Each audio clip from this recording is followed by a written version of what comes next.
Let's talk about fuel prices and LPG prices. In fact, let's talk about Mehanga in general, a topic that often is hotly debated, that impacts you and me and often becomes a big political tool as well.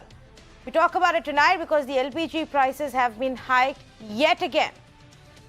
And this is the second hike of 25 rupees each in just the last fortnight. At a time when the pandemic and a slowing economy has added to the common man's woes, we are actually looking at a situation where in 3 months, 3 times, prices have gone up by 25 rupees. People are having to shell 884 rupees per cylinder. The prices of commercial cylinder have also gone up by 75 rupees. Will now cost about 1693 rupees per cylinder. Depends a little bit up or low depending on where you are. But that's not all. Adding to these woes are petrol prices that remain over the price point of 100 rupees per litre in most of the major cities today. Prices of edible oils, fertilizers, auto components that have already surged. Wholesale inflation by itself at 11.2% for the month of July versus what was about 2.5% in January. There is a growing pressure on what you have to shell out, starting from your cooking gas to your fuel for transport to the fuel that is used to transport every other product to your house, and hence every other product in a sense becomes more and more expensive. And that is the Mehanga I want to talk about today. As LPG prices went up yet again, the last change was just on 17th and 18th of August. It surprised many people. And just look at the trajectory of what's happened since the month of February. 8 hikes in 7 months. Every month almost 25 to 50 rupees of increase taking place from February to just look where the prices have come and stopped now, almost at 900 rupees per cylinder. Obviously, the opposition party has raised this issue and questioned the BJP and the central government. Now, I don't care about politics and I don't care about whether it's right or wrong on what Congress party is saying. But I do care about what happens to the common man. I do care about that person who's struggling to run a business because of the pandemic. It's been through a series of lockdowns, is not earning enough to even pay his employees and now has an added cost because everything is so much more expensive. I also care about every other household where many people may have lost their jobs, who are struggling to make 2 ends meet. And now they're having to shell out more for everything they eat, consume, when they travel, and even the cooking gas itself. But there are economics and arguments of economics also involved here. When the prices go up globally, what can we do? The government has no money. What can the government do? Is there a balance that we can find where everything doesn't come down to the common man? Let's ask that question. Dr. Samir Kagalkar, spokesperson for the BJP from Karnataka, Aishwarya Mahadev, national spokesperson for the Congress party, Prosenjit Datta, former editor for Business Today and Business World, Professor Arun Kumar, chair professor for Institute of Social Sciences, joining me this evening as well, Professor Aman Agarwal, economist and director at IIF, also with me this evening. Dr. Kagalkar, let's begin with the rationale that your party has and the government has on constantly hiking these prices, no matter which levels we reach. Thanks, Tanvi, for having me on the show here. Definitely, this is a matter of a tough situation, if at all one may want to call it, the last 1.5 to 2 years that the country has been going through. A situation never expected, hit anyone out of the blue, and therefore each one of us trying to figure out what is the best way possible to ensure that the maximum welfare happens at the country's level. There could be situation, there could be pockets of toughness, situation wherein people have to absorb a bit of a tough situational impact due to this process at this point in time. All of us are aware things were horribly down in terms of Q1 last year. Things have started picking up, and we see thankfully that the Q1 this time been showing a pretty good improvement, notwithstanding whatever low base effect, so on and so forth kind of an argument that can be put forth. The point is the trajectory and the direction is moving in terms of a solid, good recovery. Recovery is extremely important for two reasons. Number one, when we talk of putting the economy back on track, all the points that you just now raised, people who have lost their jobs, people who have lost their income, people who have to put more money on the table to buy food for their family, people who have to travel, people who have to pay for their health care, so on and so forth. All these things are addressed. That's number one. Number two, more importantly, there are sections of population that are hit more than the most of us. And it is this segment that requires an additional help and support. All through the COVID, they have been supported, be it 80 crore people being given food grains, free food grains, or they're being given 500 rupee worth DBT each month, or a free 3-month gas cylinder, so on and so forth. That's the least that we as a country can do. Lots more needs to be done in terms of ensuring that they not only pull through this safely, securely, both in terms of health and livelihood, and therefore, in the process, if there has to be some trade-off and compromises, for instance, allowing the market way of functioning for the oil companies in terms of increasing the fuel and diesel prices, it's something that one has to go through. Okay, so that being said, let's now open this up for conversation. And let me bring in Professor Arun Kumar. Professor Kumar, is there a way out? Does the government have options which doesn't include constantly hiking the fuel prices or the LPG prices? So Tanvi, lockdown had meant that the economy came down last year in Q1 by 24% and for the year as a whole by 8%.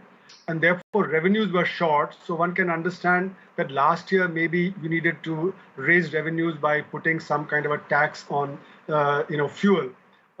Even though it's regressive, it's recessionary, but suppose that was the case, that's not the case now, because now this quarter the corporation tax collection has been very good, income tax collection has been good, GST collection is much larger than last year, and therefore, in a sense, there's no shortage of resources. So why is now the petroleum goods being used to raise resources, especially given that it's inflationary and, as you rightly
politicians do manage to have a conversation in election time on whether to raise the prices or not, or to hold off.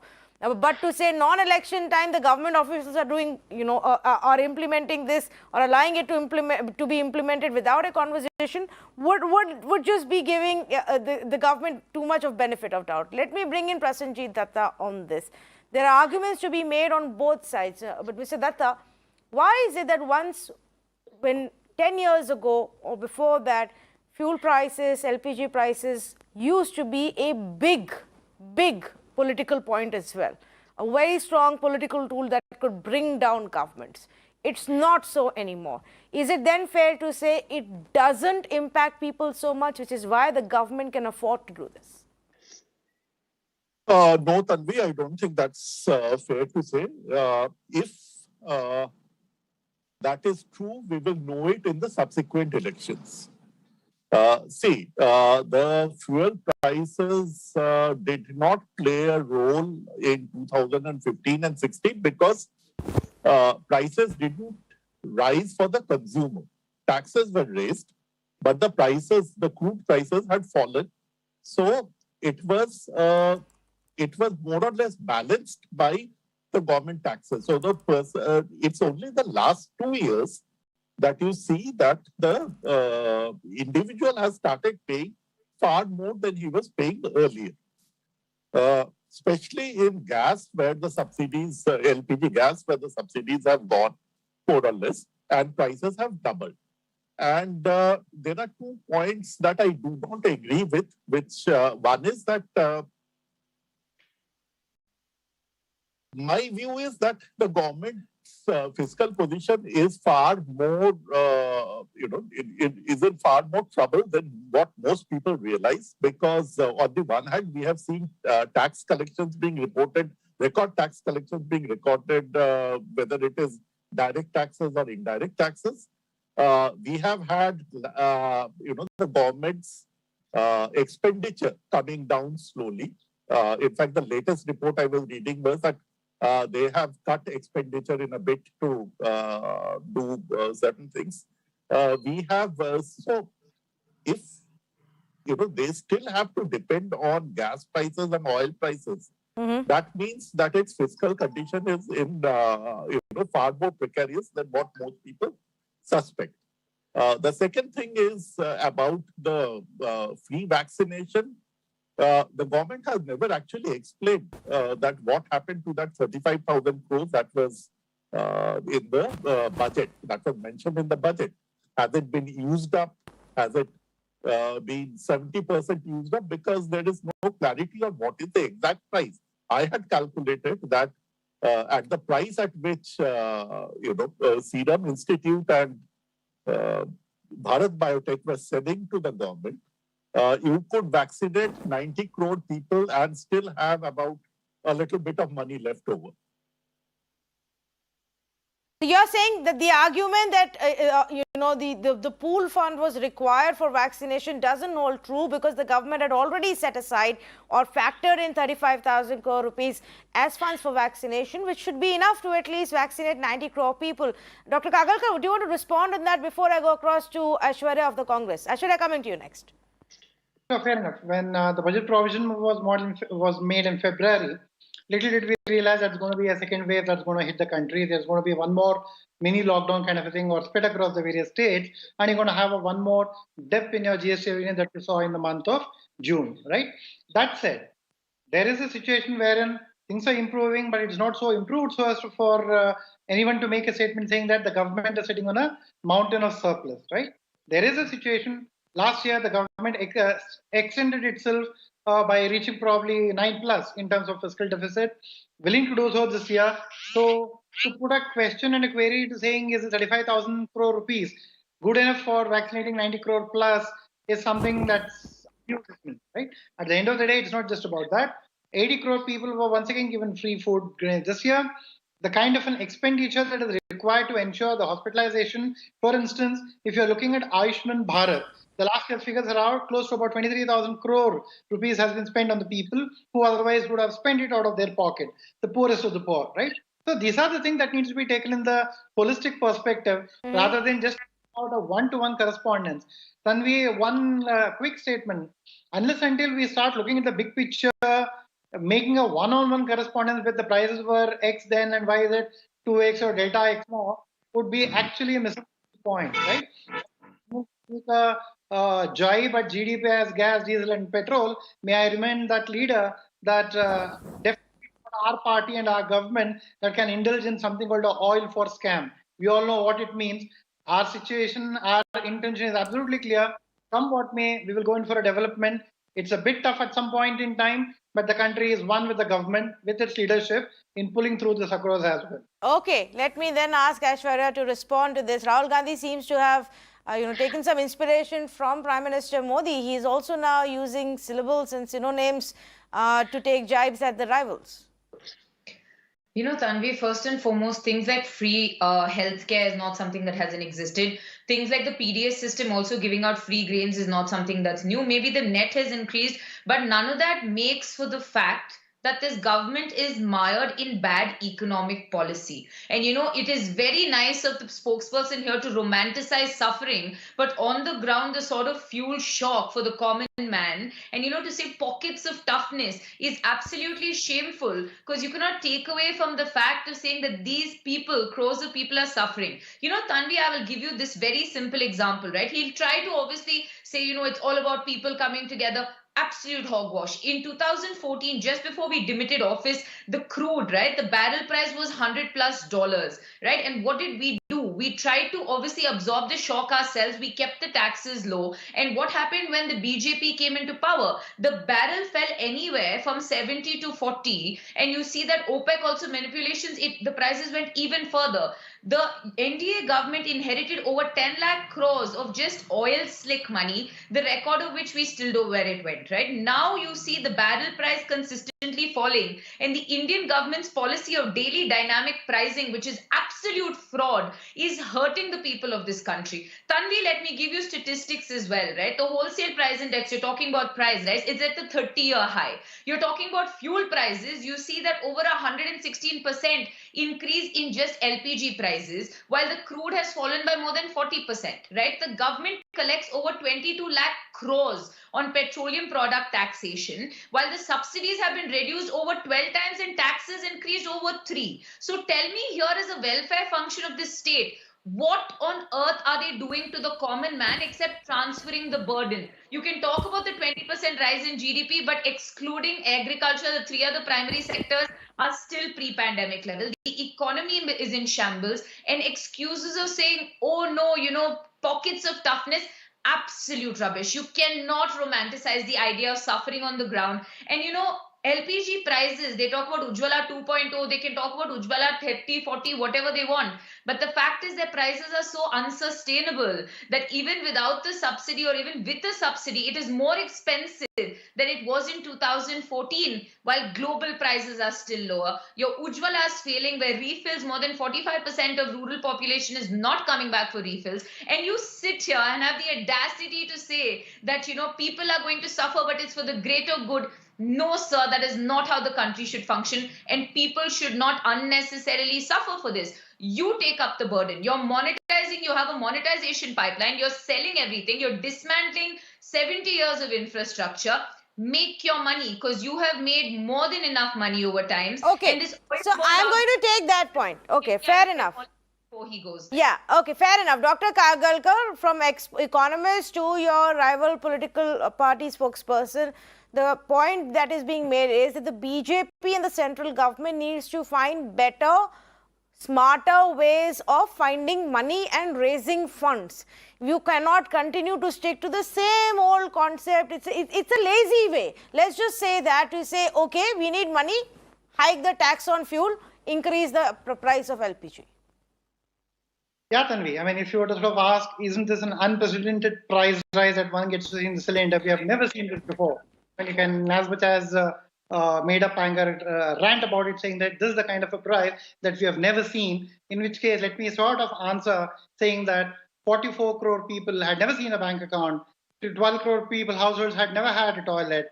10 crore families had never had a health insurance of 5 lakh rupees per year. And if if you're talking of generosity kind of a situation, you're having people buying medicines at less than 70% of what otherwise. Let me not talk about the electricity. Let me not talk about the Ujjwala or the tap water. The point I'm trying to make is, yes, on the one hand, there is an impact in terms of a price rise on one hand. On the other hand, more than compensating for it, you're ensuring that the bottom of the pyramid is being rapidly, drastically being taken up. No, but we're saying the same thing, Dr. Kagalkar. We are saying that fine.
Despite the fact that corporates, the top listed corporates made record profits and paid lower taxes than they have, then even income tax or indirect taxes, nobody is willing to invest on the ground. So there has to be, it cannot be that we have done a great operation, but the patient is dead.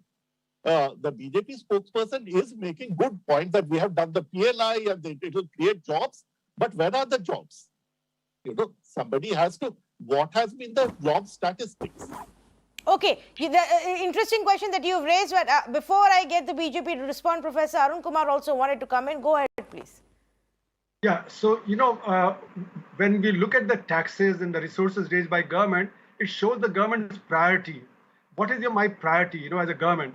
So if I raise resources from indirect taxes as opposed to direct taxes, then I'm raising through a regressive tax rather than something which is more progressive, And that's where, Mr. Datta has very correctly pointed out that, when we did the corporate tax rate reduction, while raising indirect taxes, it shows that my priorities are skewed.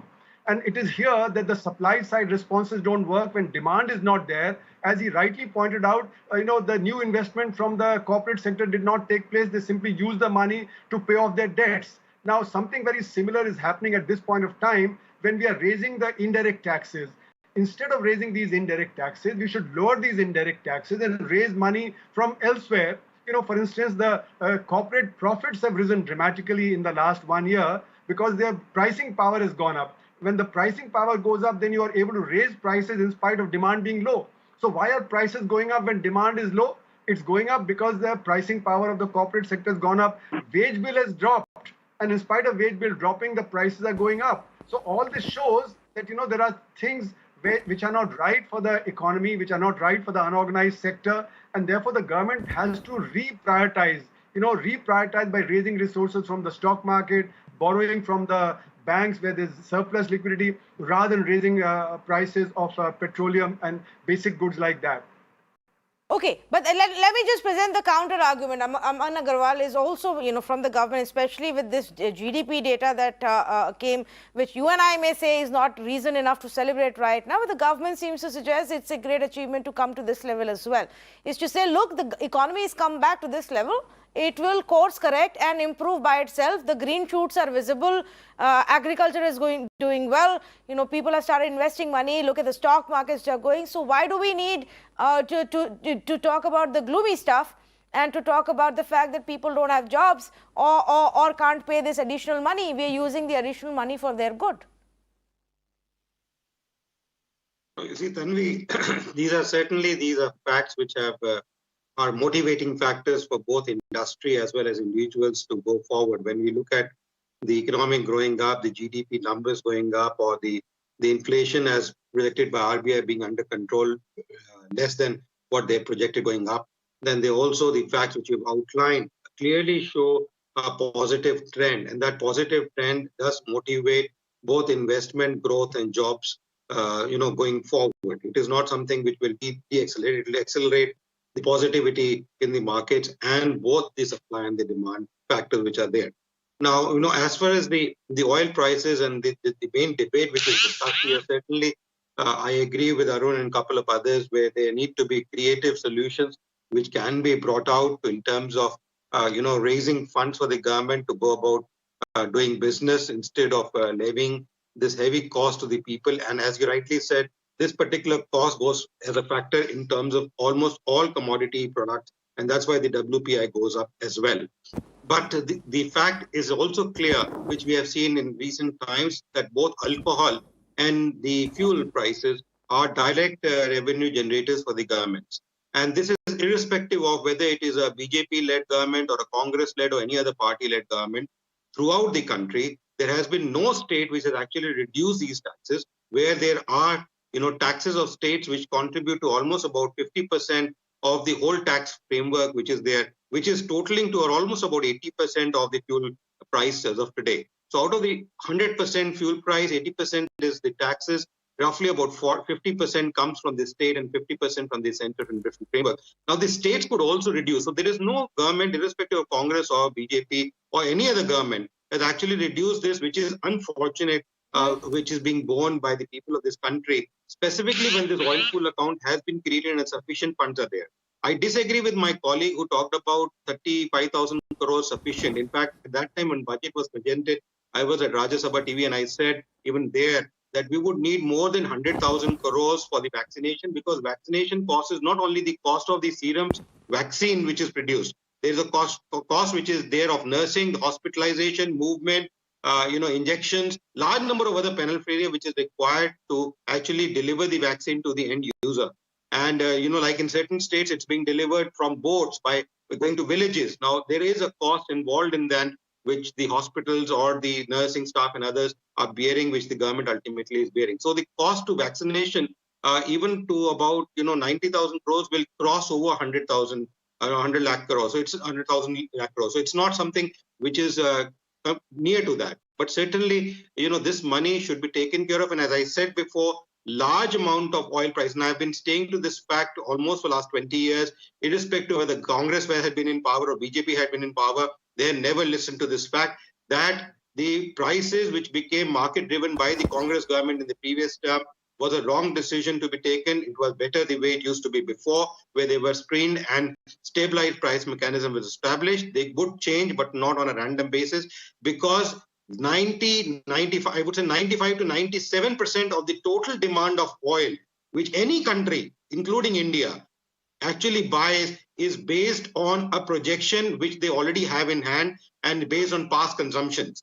Only about 2 to 3%, maximum 4% of the total need of a country on a day-to-day basis is done from the open market, which will be at the current price. Right. And this, as I said again, this is irrespective of whether Congress and But BJP is there. Professor Aman Agarwal, this is not about but this is not, I understand what you're saying as a larger policy when it comes to oil pricing, but this is not about the market volatility of international prices going up or down.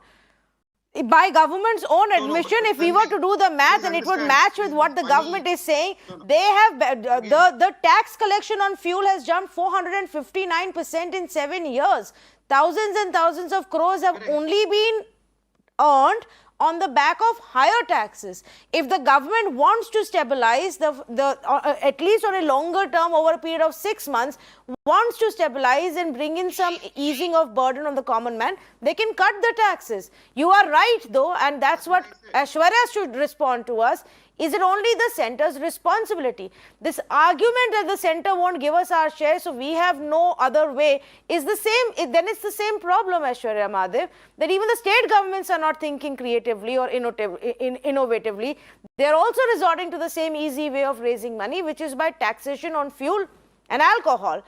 Only Tamil Nadu is the only state in the last few months which has actually cut fuel prices. So if your ally DMK government can in Tamil Nadu, why can't the Congress party governments in other states?